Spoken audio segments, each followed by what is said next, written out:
المسدس ما كانش متوجه لحد. كريم كان موجهه لنفسه.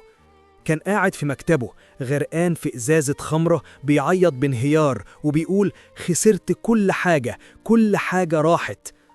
في اللحظة دي الزمن وقف عندي. أنا كنت عاوز أنتقم، عاوز أشوفه مكسور، بس هل كنت عاوزه يموت؟ هل أنا قاتل؟ المراية كانت مستنية أمري، الشفرة جاهزة وزرار الإنتر مستني ضغطة واحدة بس عشان ينهي حياته بالمعنى الحرفي والمجازي. افتكرت كلام سارة، افتكرت حبنا القديم، وافتكرت الوشوش اللي المراية كشفتها. كريم ما كانش بس شرير، ده كان إنسان ضعيف جبان هرب من مشاكله بالشر. وأنا بقيت إيه؟ بقيت وحش زيه بستخدم التكنولوجيا عشان أدمر البني آدمين. صراع رهيب جوايا، الغضب بيصرخ دوس انتر وتخلص، والضمير بيهمس لو دوست هتبقى زيه. بصيت لصورته وهو حاطط المسدس في بقه، وبصيت لزرار الانتر.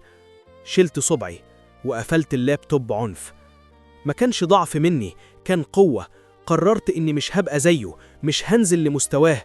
فتحت اللابتوب تاني بسرعة، بس المرة دي ما بعتش حاجة للمافيا ولا للصحافة. بعت الملفات كلها لإيميل واحد بس، إيميل كريم نفسه، ومعاها رسالة: المراية ممكن تدمرك، بس أنا اخترت الرحمة.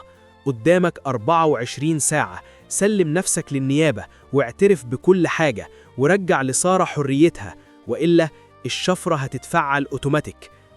كريم شاف الرسالة، المسدس وقع من إيده، بص للكاميرا كأنه شايفني وهز راسه. كان باين عليه الارتياح، كأن جبل انشال من على كتافه.